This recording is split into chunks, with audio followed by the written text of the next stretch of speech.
Hey everybody, it's Mike, your host of this show, Kooks, Cranks, and Iconoclasts. And hopefully, this will be the last solo effort forever, hopefully. So, since I'm going to be I have the ghost of a dog in where I'm recording as well, so pardon. It's just unavoidable. Since this is going to be the hopefully last episode ever that I do by myself, and I will be joined by my two new co-hosts next episode, this is going to be an episode where I break format quite a bit. I basically have various ideas and topics I wanted to go through on my big board.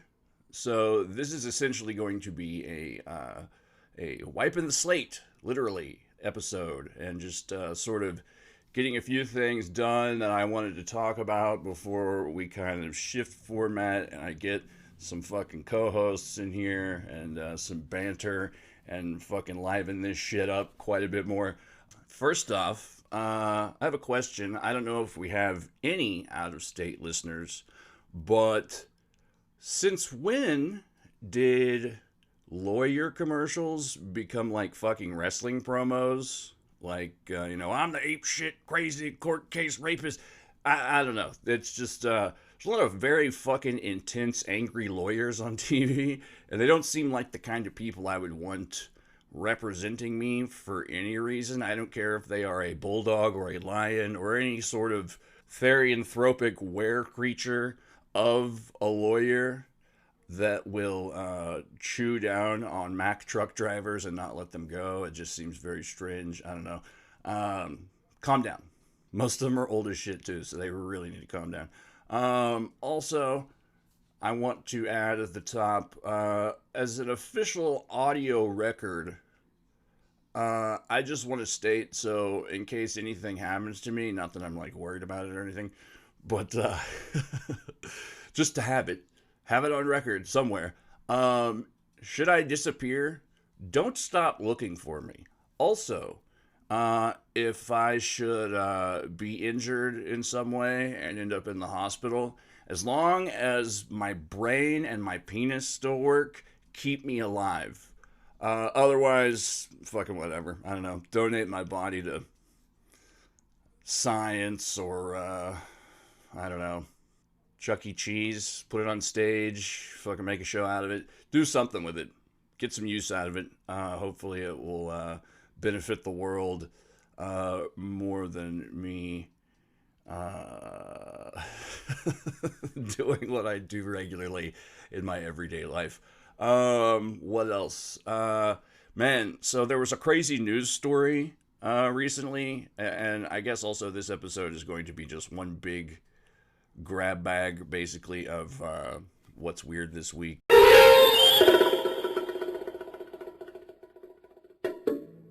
If I didn't make that clear already. So yeah, there was a recent news story about a dude who is affiliated with a certain conspiracy group that's been really big since 2016.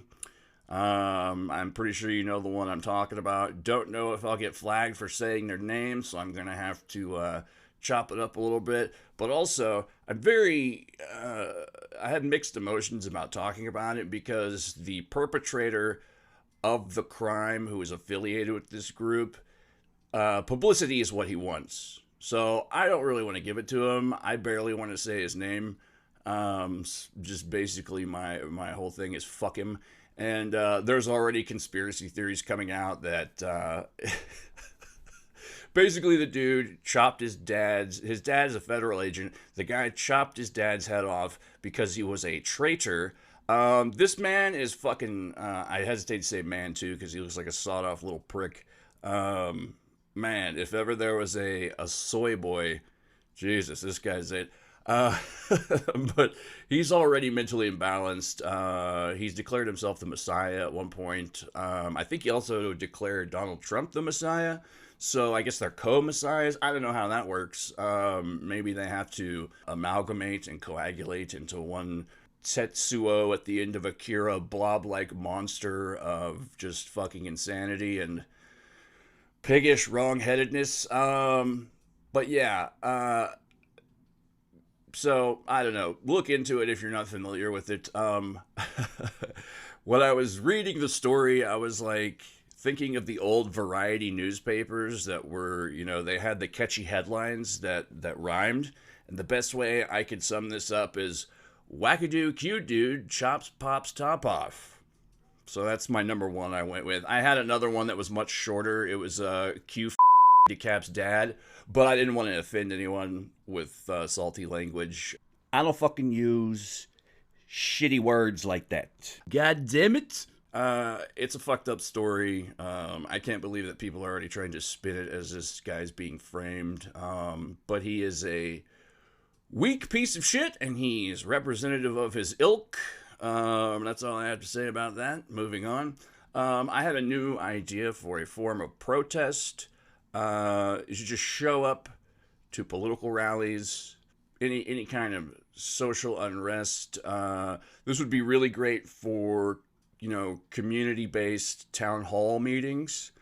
But I see it as a form of protest. Just show up and just start laughing. And just laugh the whole time. You may need to be on mushrooms or have a can of nitrous oxide with you, but I don't know. I couldn't think of anything more than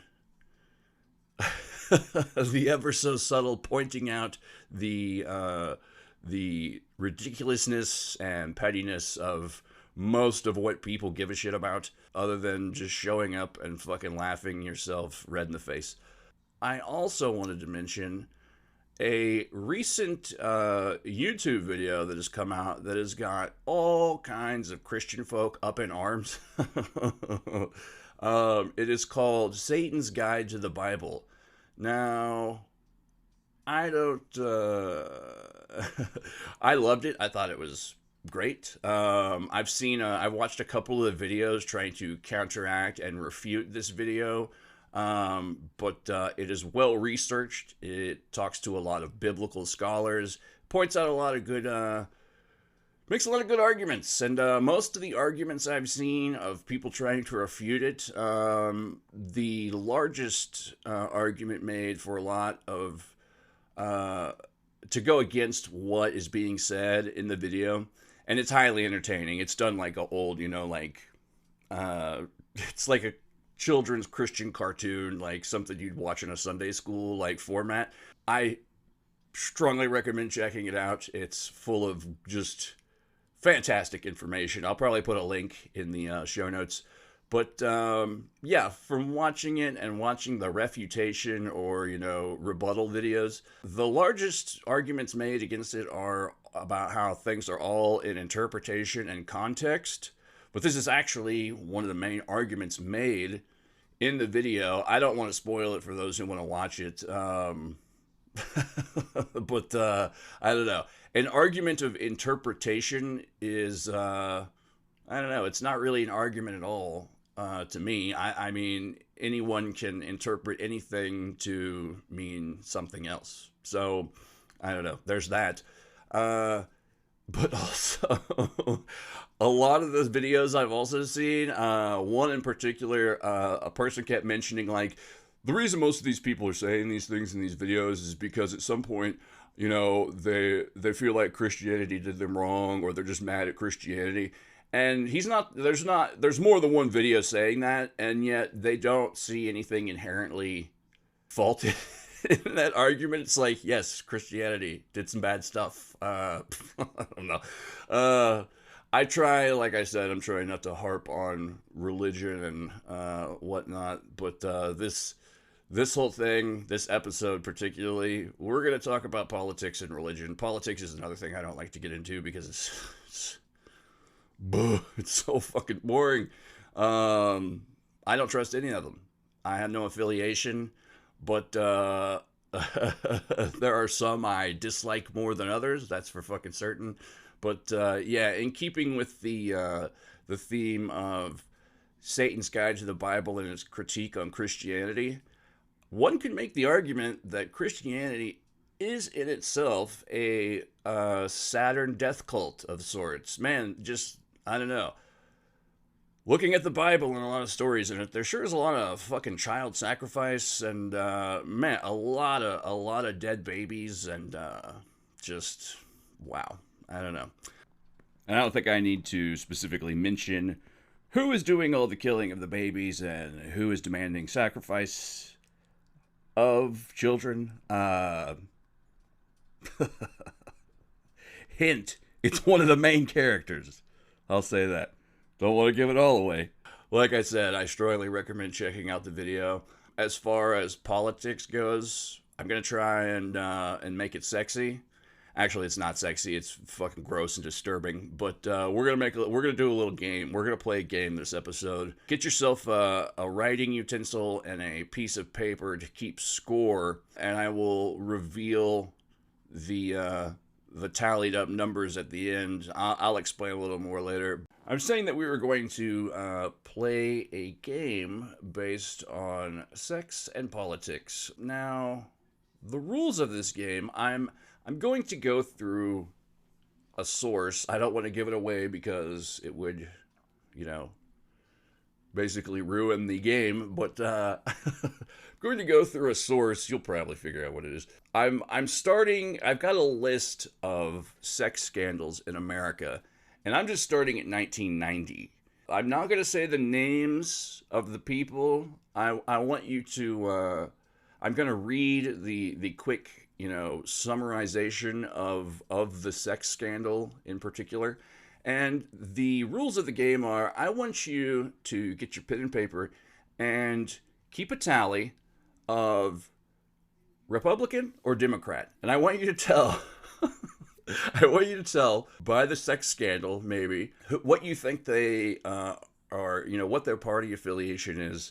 I really think the quote-unquote winner, I guess, if you could call it that, is a foregone conclusion. The reason I wanted to do this is because, and I am a very incredibly apolitical person. I think it's all a fucking shit show and a fucking circus and a goddamn distraction. I don't know. I'm not saying don't vote, because your vote does count to a degree. But, yeah, I don't know. The mob has spoken. That's how shit works, it seems. And, when the mob gets fucking loud and angry enough, that's when shit gets done. But the particular impetus behind why I wanted to feature this game is the Texas Attorney General Paxton, who was recently involved in a sex scandal, is also in the middle of fucking legislating morality. I mean, I'm not a really big weed smoker, but he's, rallying against Austin's lax weed laws. And he's also calling for private medical files from out of state for transgender people to, I don't know, snoop around. I didn't really, I'll admit I didn't go into it, but all I need to know is that fucking the hypocrisy, really. You can't legislate morality, first of all. People need to stop fucking trying. It's sickening. That's why politics is such a shit show in this country. But, who is this fucking adulterer to tell people they can't smoke pot or, just... So, yeah, I don't want to sound holier than thou or fucking bullshit righteousness or fucking... false outrage and indignation. But, looking at these sex scandals, I think you may be surprised, or not at all, who did what. So, I want you to get your pens and pencils ready, and we'll go through this. And then, at the end of the show, we're going to go into a topic that I've been researching frantically, yet can find so very little information on that it's almost suspicious. Almost like it's in itself a conspiracy. So we'll get into that as well. Having said that, let's jump right into party affiliation sex scandal, the home version. All right, so U.S. House of Representatives, 1977 and 1991. This man lost his campaign for re-election in 1990, mainly because of a scandal, having made several hundred long-distance phone calls on his House of Representatives credit card, so your tax dollars at work, to a female lobbyist in Virginia. He admitted making the calls but denied having a romantic relationship with the woman. After his loss, he subsequently retired from politics.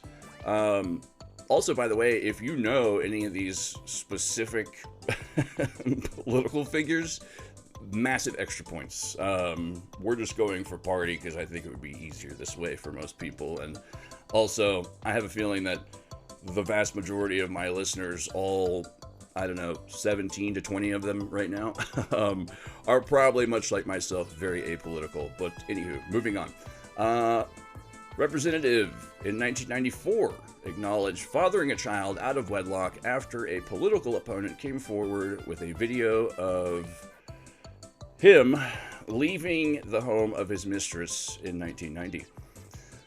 Senator, while married to his wife, the senator acknowledged drinking champagne and having a nude massage with, this might give it away, Miss Virginia.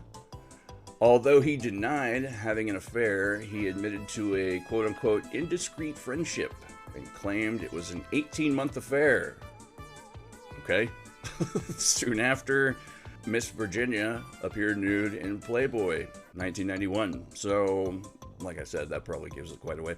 In 1992, this man was accused by 8 women of committing acts of sexual misconduct, ranging from sexual harassment to rape. He denied the accusations, there was no criminal prosecution, and he did not run for re-election. This guy was a big one, really all over the news, I remember when I was younger. Resigned his office in 1995 after 29 women came forward with claims of sexual harassment, abuse, and assaults. His denials of wrongdoing were eventually contradicted by his diaries boasting of his sexual conquests.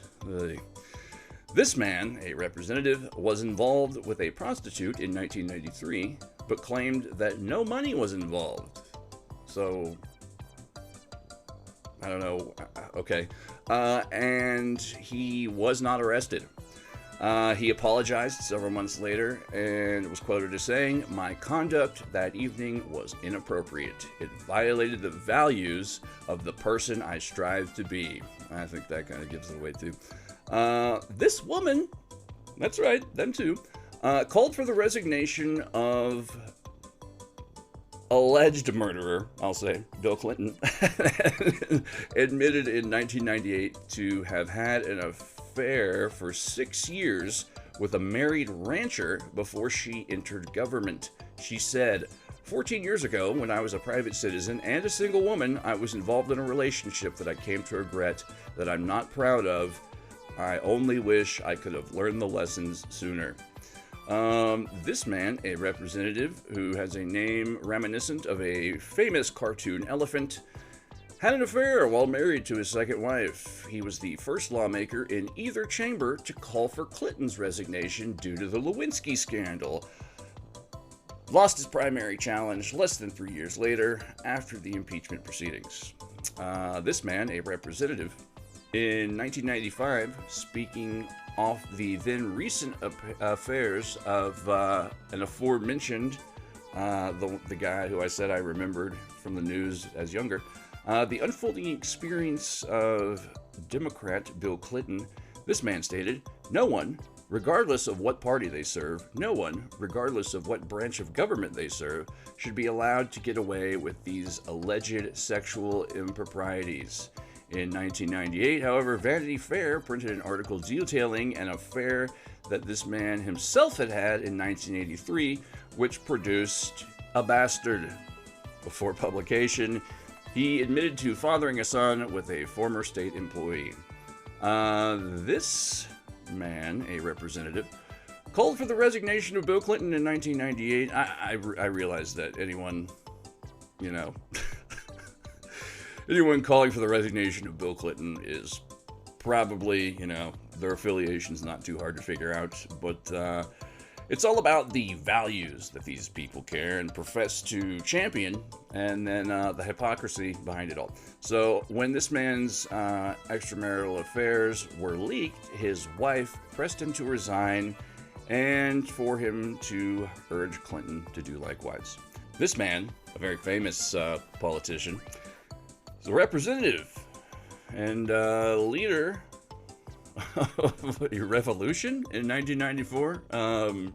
Not a popular one. He resigned from the House after admitting in 1998 to having had an affair with a staffer while he was married to his, at the time, cancer-stricken second wife. And at the same time, he was leading the impeachment of Bill Clinton for perjury regarding an affair with Monica Lewinsky. I think this one's a bit of a dead giveaway. This man, a representative, in 1998, Salon.com stated that from 1965 to 1969, before he was in federal office, he conducted an extramarital sexual affair with a married woman who had 3 children from her marriage. He was 41 years old at the time and married when the affair occurred, and he admitted to the affair in 1998, describing the relationship as a youthful indiscretion. The revelation of this affair occurred as he spearheaded Clinton's impeachment hearings over the Lewinsky scandal. This man, a senator, voted for the impeachment of Bill Clinton in 1998 after his affair with Lewinsky. In 2013, he confessed that in 1978, he fathered a son outside of his marriage. The mother of this child is the daughter of a senator and a prominent party lobbyist, we'll say.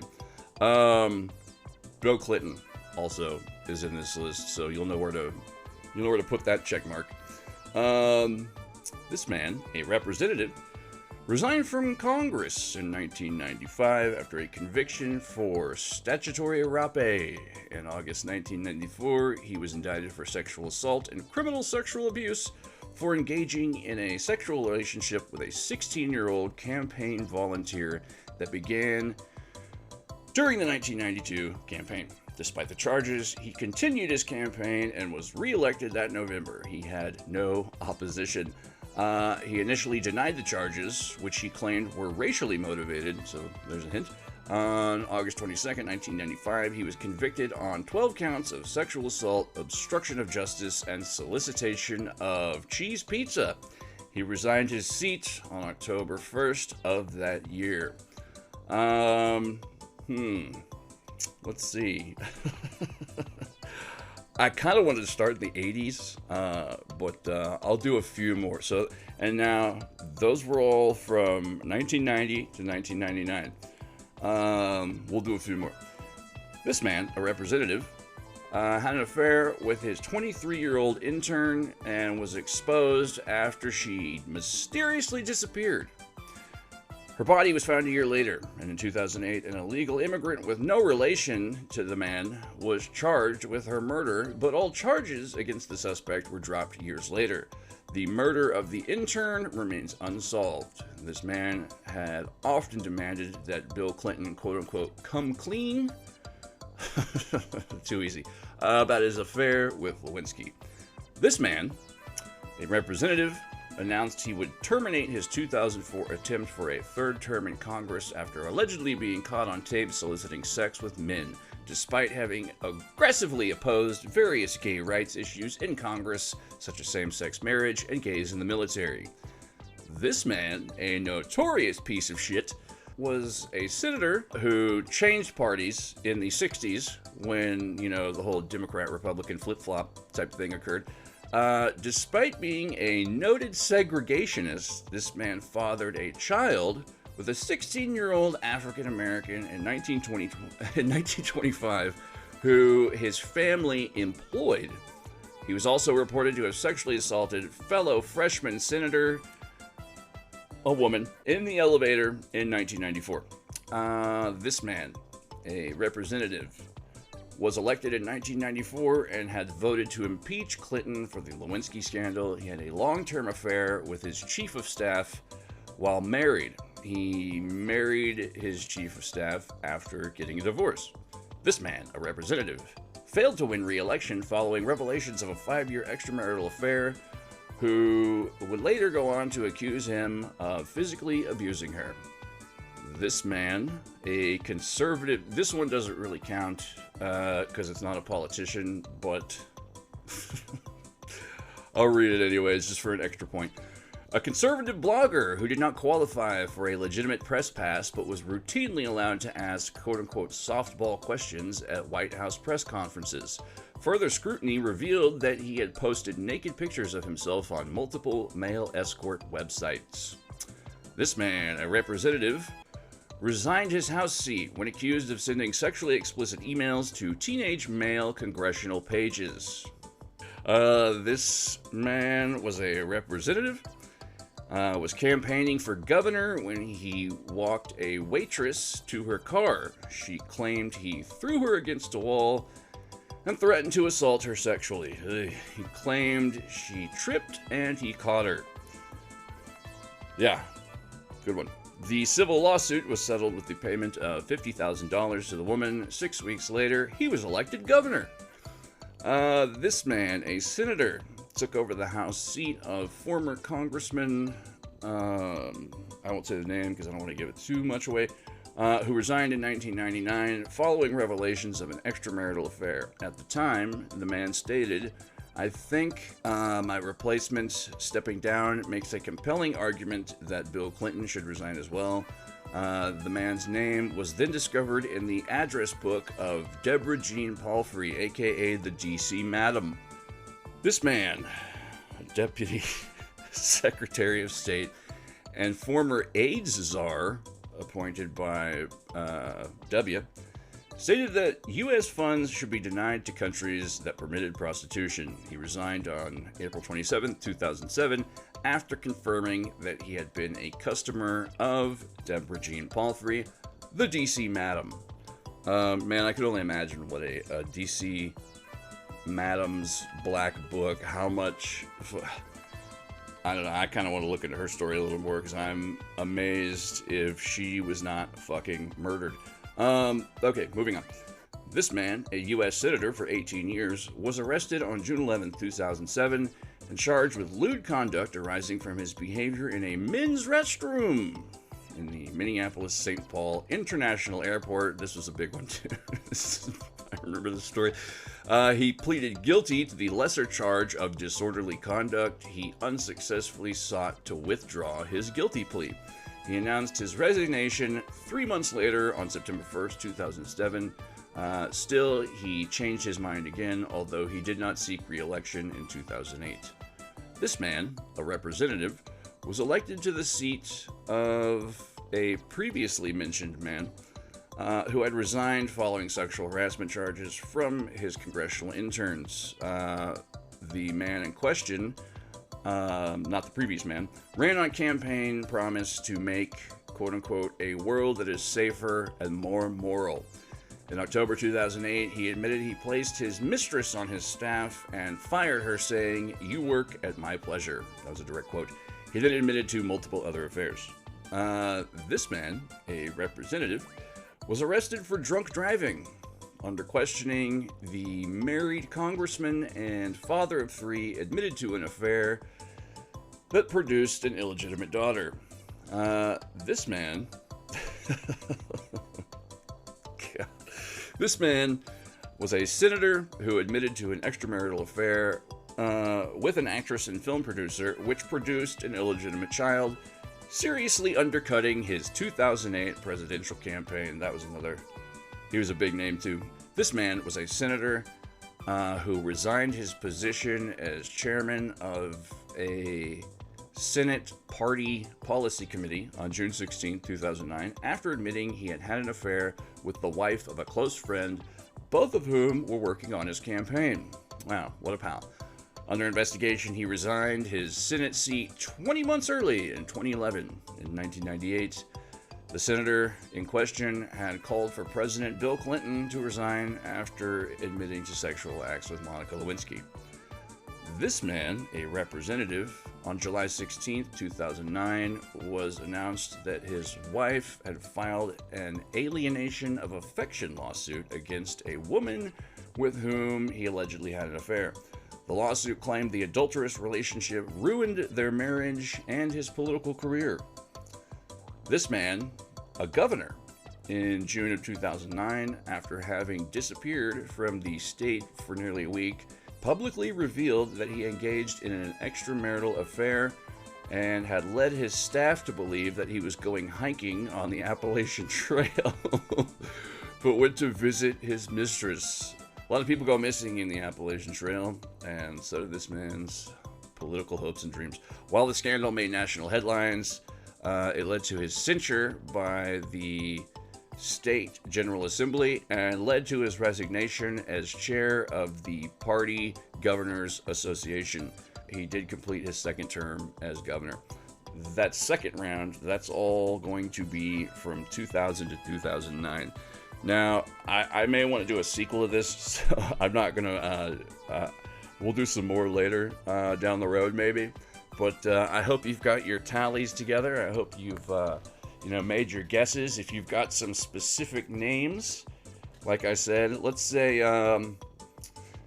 each tally for the correct party is a point, and each name counts for 2 points. So that's our scoring system.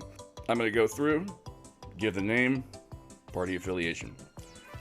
So the first man mentioned was Arlen Strangeland, U.S. House of Representatives from 1977 to 1991. He was a Republican from Minnesota. Number 2, Austin J. Murphy, Representative, Democrat, Pennsylvania. Charles S. Robb, Senator, Democrat, Virginia. Brock Adams, Senator, Democrat, Washington State. Hey, you put those last two together, you got Broccoli Rob. Robert Packwood, Senator, Republican, Oregon. Ken Calvert, Representative, Republican, California. Helen Chenoweth Page, the only woman, I believe, that I mentioned throughout here. Representative, Republican, Idaho. Bob Barr, the man whose name sounds like a cartoon elephant, Representative, Republican, Georgia. Dan Burton, Representative, Republican, Indiana. Robert Livingston, I presume. Representative, Republican, Louisiana. Newt, the Salamander Gingrich, Representative, Republican, Georgia. Henry Hyde, Representative, Republican, Illinois. Pete Dominici, Senator, Republican, New Mexico. Bill Clinton, that's a free point, so moving on. Mel Reynolds, Representative, Democrat, Illinois. So that was 1990 to 1999. This is the 2000 to 2009 section. Gary Condit, Representative, Democrat, California. That was a big story. Chandra Levy was the intern who was murdered. It's amazing how most of these guys I mentioned too, depending on, infidelity isn't illegal necessarily, but some of these people who did commit certain things, it's weird how a lot of them faced no fucking legal repercussions at all, but I digress. Let's see, Ed Schrock, Representative, Republican, Virginia. What a schrocker. Infamous racist piece of shit, Strom Thurmond, who did a party flip-flop and was a Democrat before 1964 from South Carolina, and after 1964, a Republican. Stephen C. La Tourette, fuck, shit, piss ass, Representative, Republican, Ohio. Don Sherwood, Representative, Republican, Pennsylvania. Sure would be nice if he hadn't done that awful thing he did. Jeff Gannon was the conservative blogger. I vaguely remember hearing that name. Good lord, conservative blogger. I can't think of a more fucking sad sack existence for someone. Anyways, Mark Foley. Not to be confused with wrestler Mick Foley. or the delightful Dave Foley, who it was traumatizing to see murdered in the latest season of Fargo. I'm sorry if that's a spoiler alert on the episode that's been out for about a month now. Yeah, I love Dave Foley. Sorry, I just really it kind of sucked to see him be murdered, even though he's playing a character, but it's a big part of my childhood growing up. Anyway, yes, Mark Foley, Representative, Republican, Florida. Jim Gibbons, Representative, Republican, Nevada. David Vitter, Senator, Republican, Louisiana.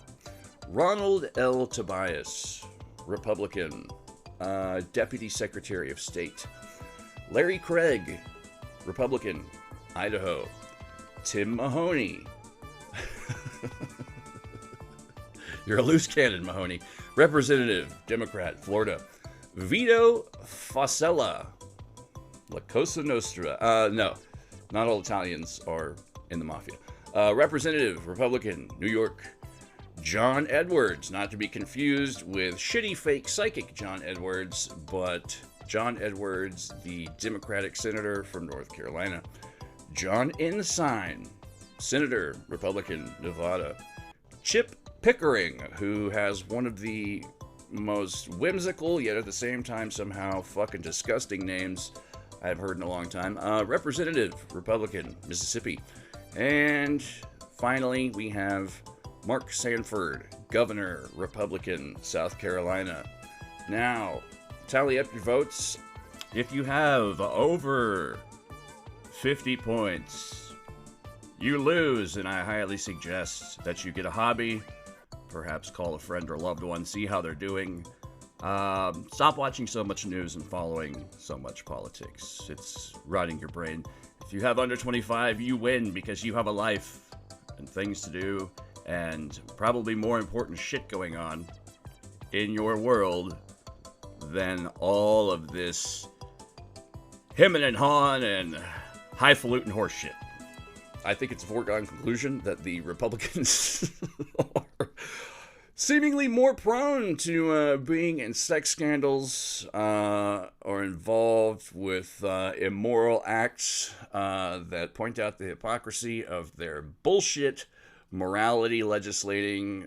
And like I said, most of these people, the ones who were accused of crimes, it seems that a lot of the Republicans, from what I'm looking at, there's nothing really unless indicated about them facing any, legal repercussions. The Mel Reynolds, the man who was a representative Democrat from Illinois, who was involved with the solicitation of cheese pizza, he definitely faced some charges.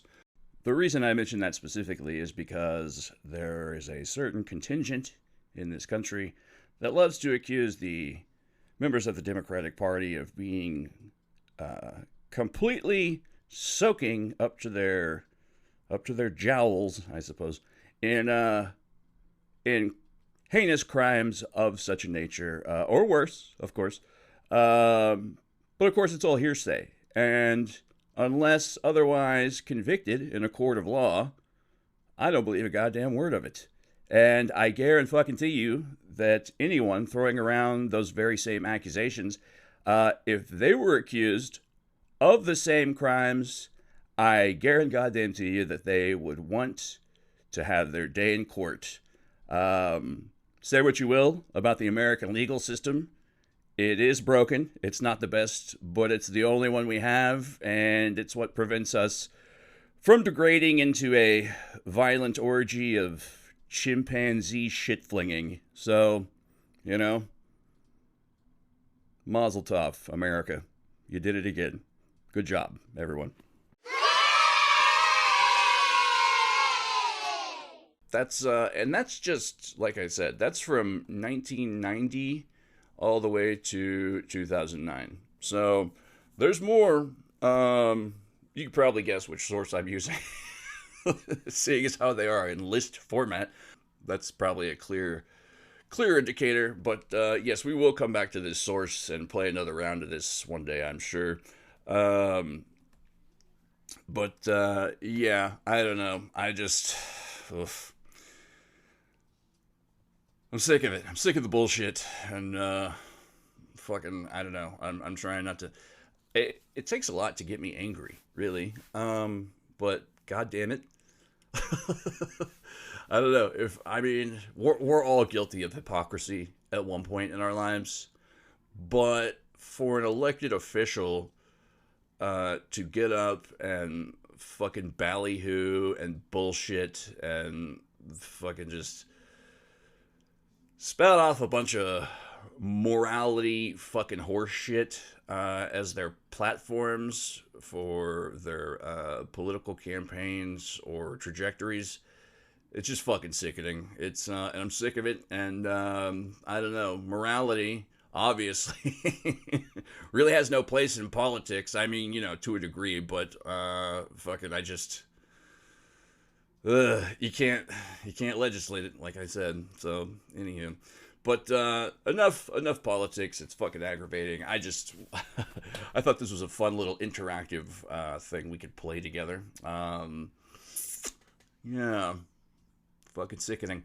So moving on. Here's the really weird, and I mean fucking weird section of today's episode, and I'm going to just lay out a blanket term that I think will sort of encapsulate everything that I'm about to go into and talk about.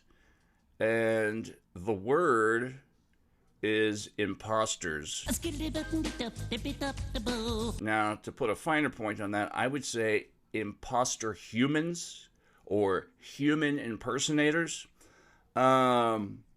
In trying to research this topic for over a month now, I have hit roadblock after roadblock. I mean, at least through internet searches. I don't know. I was trying to find, old, like, UFO magazines and things like that where I may find some weird stories like this. But, god damn, it has been so fucking hard to do any real in-depth research on this particular topic, and I'm not talking about reptilian shapeshifters. I'm not talking about fucking celebrities who were allegedly replaced by clones. I'm talking about largely the impetus behind this is what got me looking into this particular subject was the idea of people who went missing and came back different, or people who went missing and have total amnesia, but largely the idea of people who've gone missing for a while and came back different. And there are plenty of precedents and subjects that are tangential to this, but like I said, the goddamn research is next to fucking impossible. And I get why some of that is, because there are, the confidentiality of medical reports, which, man, I totally get, but I have a feeling that the vast majority of cases in which people who are at least making the claims that a loved one, a friend, a relative, etc., has been replaced either by a regular human imposter, and I'm including, I'm not just going supernatural on this. I was including, true crime type deals as well, missing 411 type stuff, even urban legends. I was even looking into schizophrenics.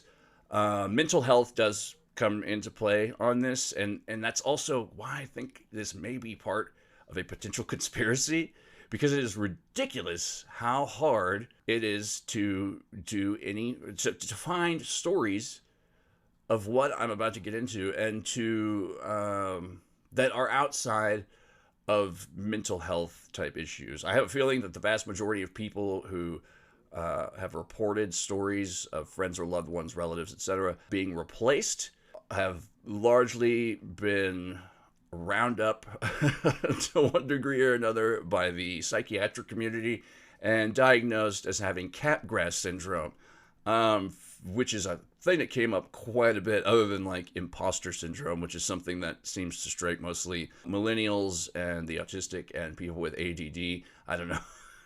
I don't know if there's a lot. There's a definite Venn diagram there. I'll say that. There's some pieces of pie overlapping on that one, but yeah, there's imposter syndrome, which is like, you think you're a fraud, or you're just, faking it through your professional life. Largely is what it's mostly affiliated with.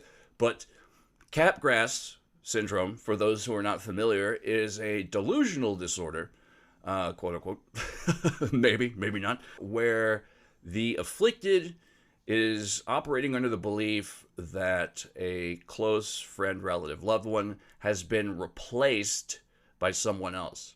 And like I said, I went down like the mental health rabbit hole on this a little bit. I was looking at like, I've heard anecdotal tales of like schizophrenics who have delusions of people being replaced by robots or automatons or androids or biomechanical monsters disguised as humans. The overlap between schizophrenia and weird secret technology is so vast. There have been several like psychiatric journal treatises and even books written on the entire subject. There's a lot of overlap with, psychotronic weaponry, and I even looked into like targeted individuals and people who believed that, just man, and the whole delusional disorders thing, this becomes a huge part of it, and the whole psychiatric angle to it is what got me like really thinking like, man, there has to be,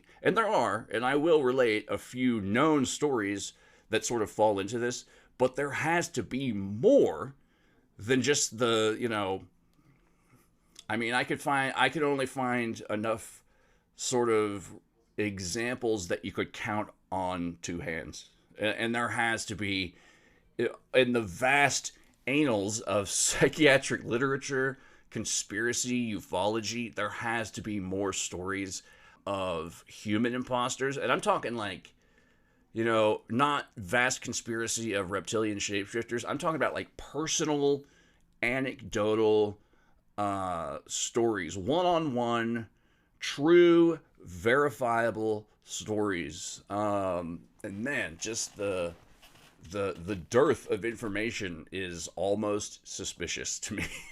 So, yeah. Now, I wanted to go into the delusional disorders aspect of it first, because these in themselves are very interesting.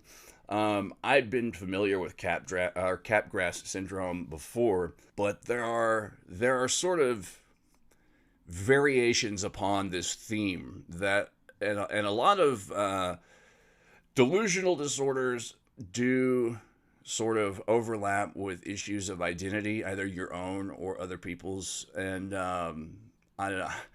The thing that I kept remembering also when looking into these delusional disorders was something that I've had at least two psychiatric professionals tell me, is that delusional disorders don't really, like, other than schizophrenia, which is its own very specific affliction, we'll say, other than schizophrenia, delusional disorders of the types that I'm about to go into, or just basic delusions, don't really take hold in most people until after 40 years old. I think they were mostly telling that because I'm coming up on my 40s, but it also kind of confirmed just about everything I've always believed about grown-ups as a child and adolescents especially.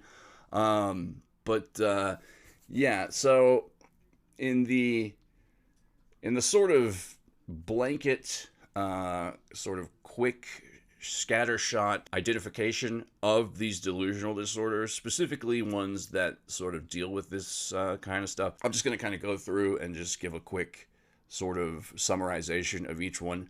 You have Cotard syndrome, which is also known as Cotard's delusion or walking corpse syndrome.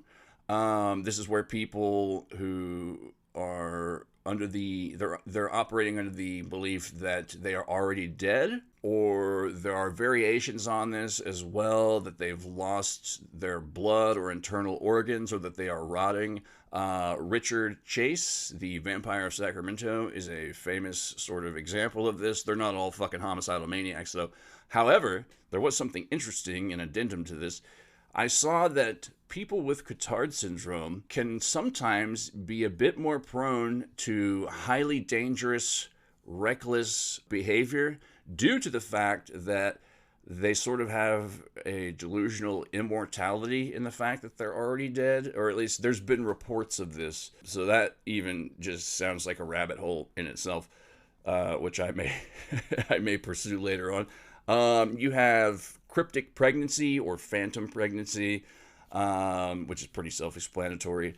Delusional companion syndrome. Now, this one's interesting to me specifically because I find just the whole concept of imaginary friends and things of that nature.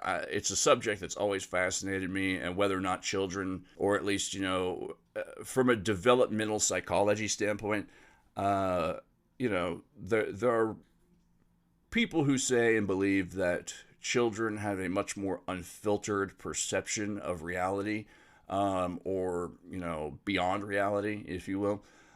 So the delusional companion syndrome, it doesn't just count. I mean, most kids have imaginary friends. This is more of a fully developed mind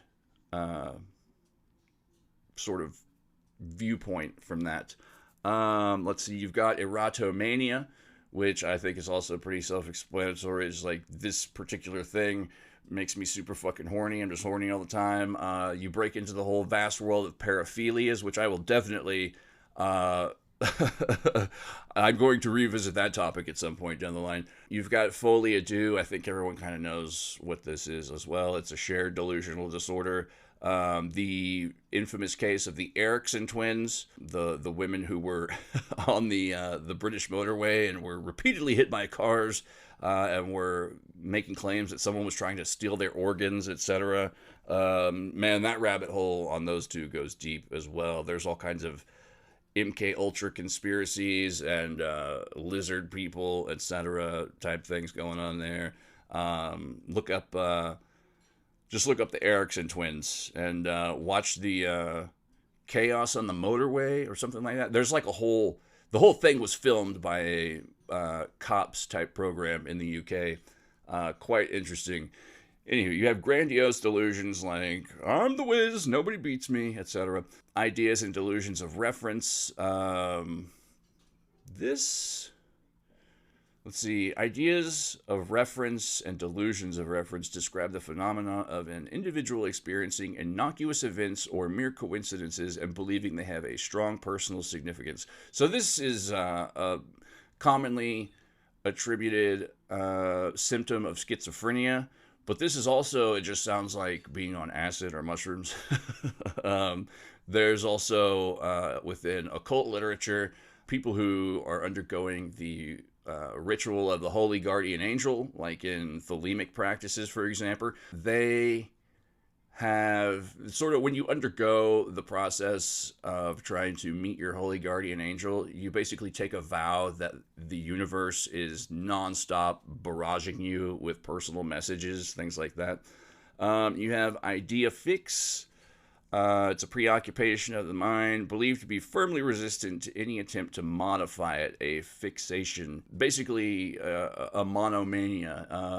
Like, shit, you could throw out any random thing. It's like, tires are alive and spinning. I don't know. Just any obsessive preoccupation with one particular thing that sort of comes up over and over and over again in this person's perceptions and behaviors, etc.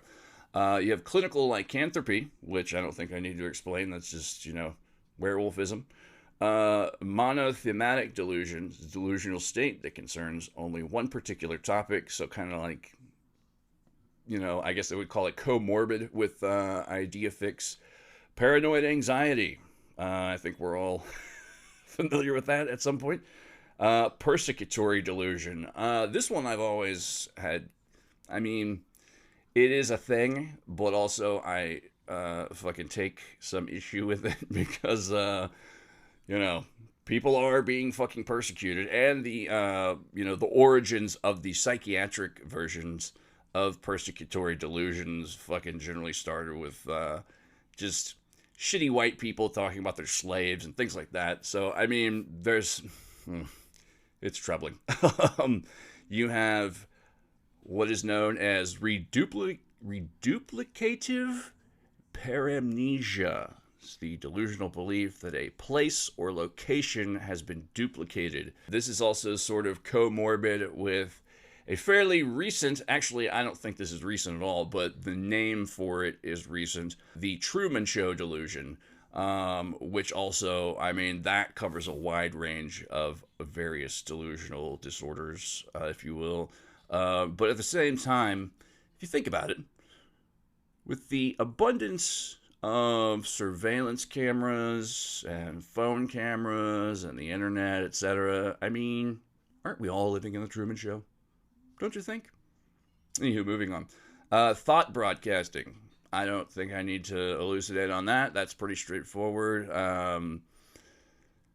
That's also something I want to come back to at some point, because that's where you can also go down a fucking psychotronics rabbit hole. And, you know, for those unfamiliar with psychotronics, they're basically, it's a combination of psycho, having to do with the mind, and electronics. So it's any kind of technology that exerts an influence on or manipulates or can control the mind, essentially.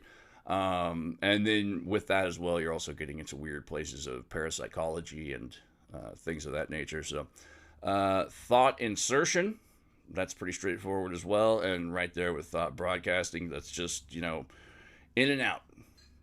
One or the other. Thought withdrawal. People stealing your thoughts, essentially. This happens to me all the time because I have great ideas every day of my life. Because I have a very good brain. And then I write them down and do nothing with them, and within a year or two, someone makes that TV show or movie. Shit. If only I need to buddy up with someone at the patent office or something. Moving on. So much in the same vein as the aforementioned Capgras delusion, you also have Frigoli delusion, which not only sounds like a delicious Italian delusion, but is essentially the inverse of Capgras delusion. It's a rare disorder in which a person holds a delusional belief that different people in their lives are in fact a single person in disguise. So it's like having a fucking arch nemesis, essentially, who is disguising themselves as multiple people in your life. You have intermetamorphosis. This is basically like, it's sort of like the quick change artist. It's a delusional misidentification syndrome. The main symptoms consist of patients believing that they can see others change into someone else in both external appearance and internal personality. This could explain the reptilian conspiracy, or this could be used to cover it up. Who knows? Give or take. After that, you've got mirrored self-misidentification. This is pretty much exactly what it says on the can. It's it's believing that whenever you see your reflection of yourself, that it's not you, it's someone else, etc. So it's sort of like Capgras delusion on yourself. There's the syndrome of subjective doubles. This is where essentially you're seeing doppelgangers of yourself or others. This is another sort of rabbit hole. These in particular, Capgras, Frigoli, intermetamorphosis, mirrored self-misidentification, and syndrome of subjective doubles. These are essentially closely related, and they have to do with issues of identity. You've also got the Spicoli delusion, where you think everyone with a camera who's trying to take a picture of you needs to be punched in the face. No, that was terrible. Just strike that last joke from the record. And then this is another closely related rabbit hole that I plan on going down at some point as well. But you have delusional parasitosis, and this sort of breaks down into three main groups. And there's a lot of controversy over some of these, specifically Morgellons disease. There are a lot of doctors who say that this is a real thing, a lot of victims, the afflicted, who say this is a real thing, and a lot of people who say that it is delusional. So whether or not this belongs in this list is very, it's mired in controversy in itself. And that's something I plan to revisit later as well. You have formication. This is basically bugs under your skin. I don't think I need to elucidate on that. It doesn't get any clearer. Those familiar with amphetamines surely know exactly what I'm talking about. And then finally, under delusional parasitosis, there is something. This is sort of a subdivision of it, but it's called the matchbox sign. It's also referred to, and obviously doctors name this, and at some point, if I can find it again, there's a list of terms that doctors use that fucking basically disguise what dickheads they can be. They have special terms that they write up in, medical papers and files that only they know, basically. I'm trying to remember one off the top of my head. I know zebra is one, but I can't remember what it was. I don't know. We'll come back to that in the future at some point as well. But the matchbox sign, aka the Ziploc bag sign or specimen sign, it's a term they use specifically in psychiatric and regular medicine, in which a patient arrives at the doctor's office with items extracted from the skin. This is basically like a show and prove technique, but I don't know. Judging by this falls under Morgellons as well. This is a very controversial sort of, is it real, is it not sort of thing. So I don't know. It's kind of the same with electromagnetic sensitivity. It's another one of those sort of pseudoscientific, or at least considered by many people to be a pseudoscientific medical quackery of some sort, basically, that, some people say it's real, some people say it's not. From there, you can go into a whole, 5G conspiracy fucking rabbit hole. Whether or not 5G is harmful to human beings, I think, particularly, personally, just me, I think the fact that the 5G conspiracy exists is overall beneficial, because hopefully it leads people to getting the fuck off the internet and social media and looking at their phones all the fucking time. So if that's a result of 5G conspiracies, great. I hope no one blows up the internet, because I need it, because I'm single, first of all, and second of all, it's where I get most of my information. So I don't know. I don't know what... I think 5G conspiracies is one of those, I think they're kind of fucking ridiculous, personally. I don't understand, what the end game is. What do you want out of it? What are we going to get rid of the fucking internet and all the phones and shit? Obviously that's not a, that's not a fucking solution that's going to help anyone. So, I don't know.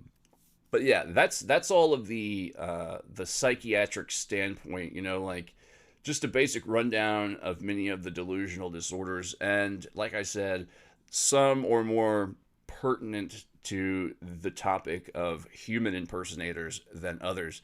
And I find it strange that in most of my researching of this topic, that capgras delusion comes up more than anything else. That's what you see the most out of anything.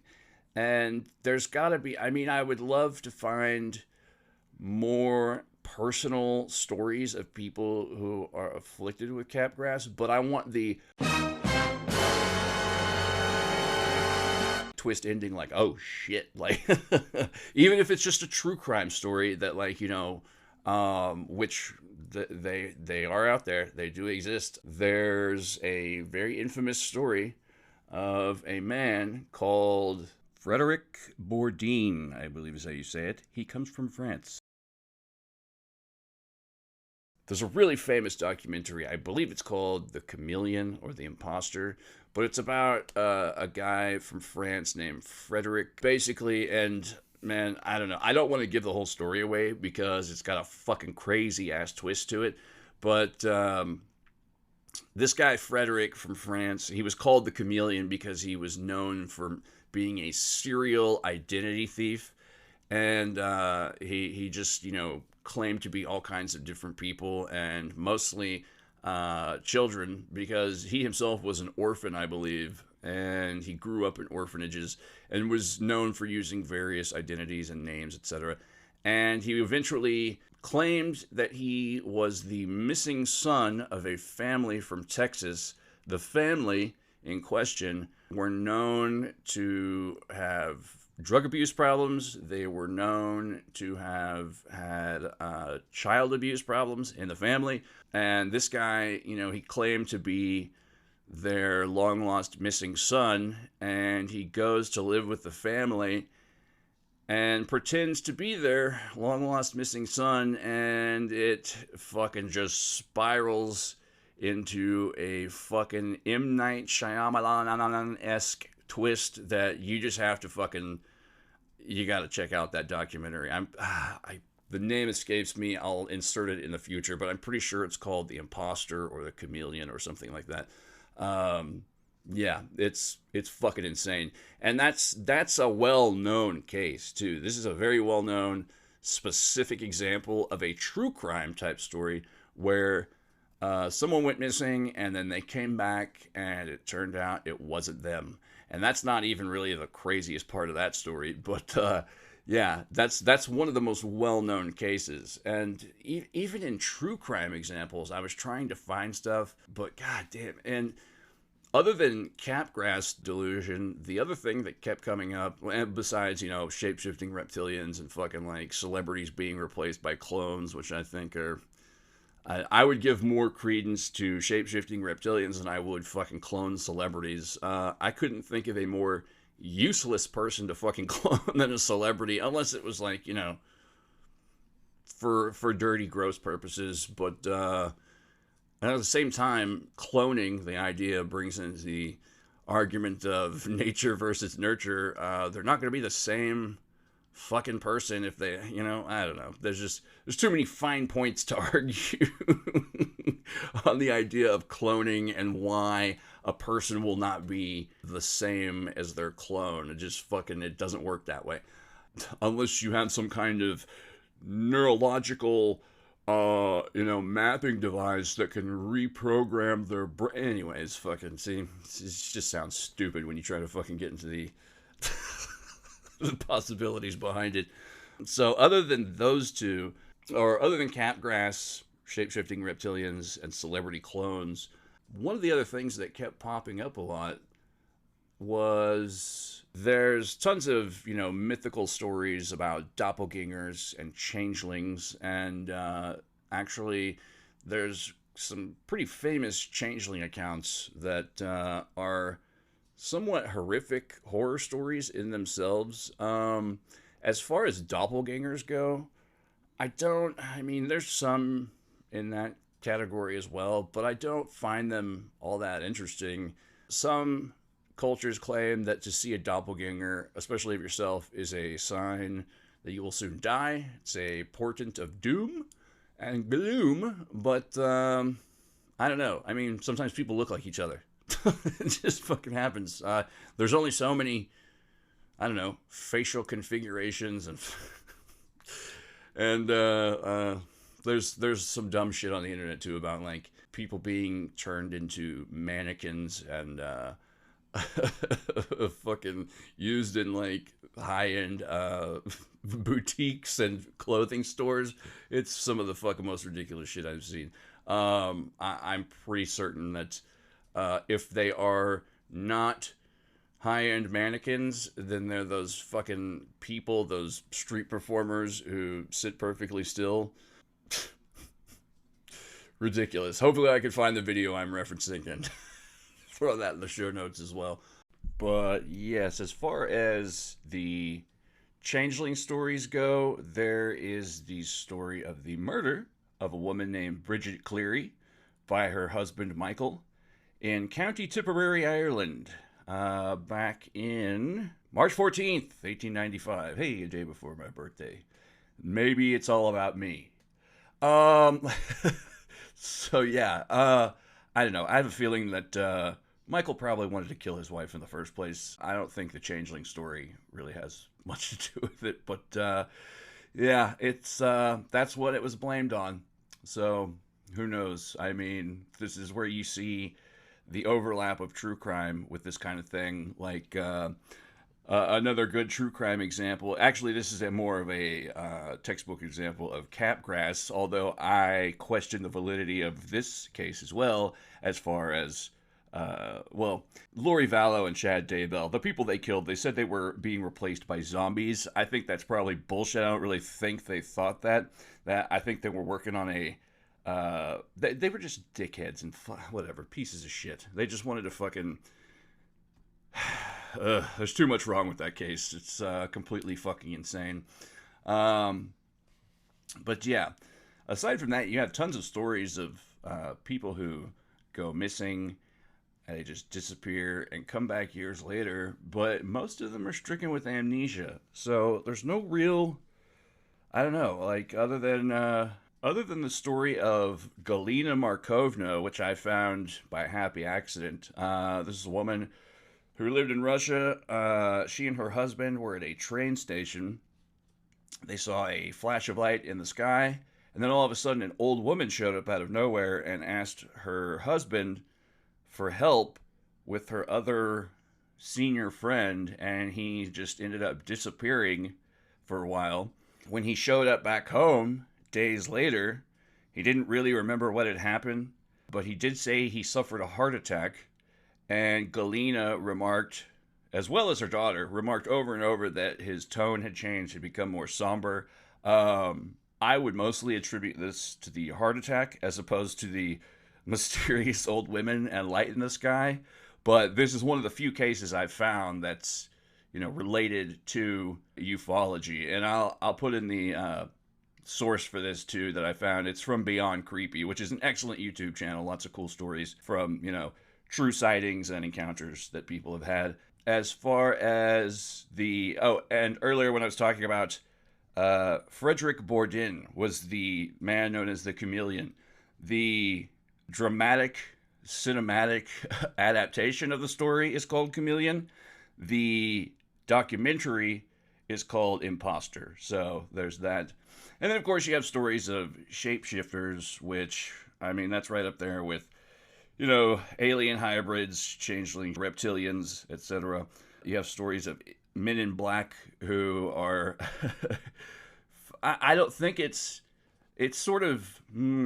how to put this? It's sort of unofficially stated that these are human impersonators. And it sounds like they're doing a shit job of it, too, for most of the Men in Black stories I've heard. Like, these are just guys wearing, like, skin suits and shit. I don't know if a lot of people are familiar with this concept, but there is a subculture known as the otherkin, which are basically people who identify on the inside as elves, fairies, goblins, Eskimos, all kinds of mythological creatures.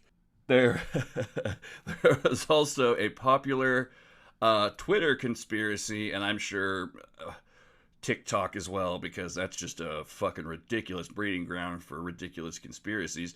But there was a huge conspiracy a while back, and I didn't know about this until I was listening to Jim Brewer do stand-up comedy. That's where I found out about this. But Senator John Fetterman of Pennsylvania was allegedly replaced by a body double. And they were basing this largely on tattoo placement.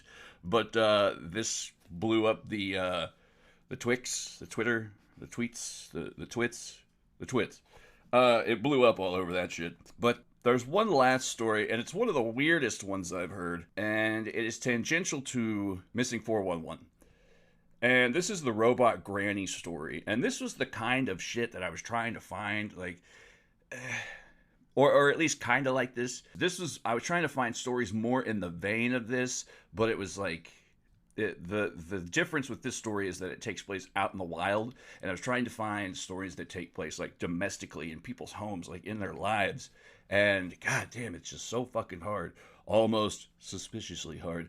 But yeah, the robot granny story, it's a missing 411 story about a young boy who disappeared in the wilds. He was found about several days later, I believe, and not too long after that, he's hanging out at his grandma's house, talking to his grandma, and he mentions that he says something to the effect of, "I like you better than I like my other grandma, Cappy." Her name is Kathy, and he calls her Cappy. How cute. But she's like, "What? What do you mean?" He's like, "Well, when I was lost, I went into a cave to hide from the rain, and there was a robot grandma Cappy in there. And there were all these other robots lined up against the walls like frozen solid, but sometimes they would open their eyes and mouths and lights would come out. And then robot Grandma Cappy put down a weird piece of paper, like a sticky piece of paper, and wanted me to poop on it, but I couldn't. So she got mad and took me back to where I was found." And he also mentioned that like inside this cave was like tons of what looked like spider webs, and there were like purses and shoes and just, you know, the belongings of all kinds of what I assume are missing people, or maybe people who were turned into robots. I don't know. It's just such a weird fucking story. I don't know. I'm not sure what to make of it. This could be the fantabulations of a child's mind, but at the same time, there is an addendum to this story in that the real Grandma Cappy had previously gone camping in the same area. I believe it was in the Mount Shasta area. I could be wrong on that. But she went camping with a friend several years before, and they took a trailer and set up tents, and they'd noticed red eyes looking at them out in the woods. And the next thing they know, they wake up the next day face down in the dirt. They never went to sleep where they were supposed to. They just passed out somehow. And when they woke up, they had strange, what they refer to as spider bites, but strange markings of some kind of unknown bug. They said it looked like spider bites.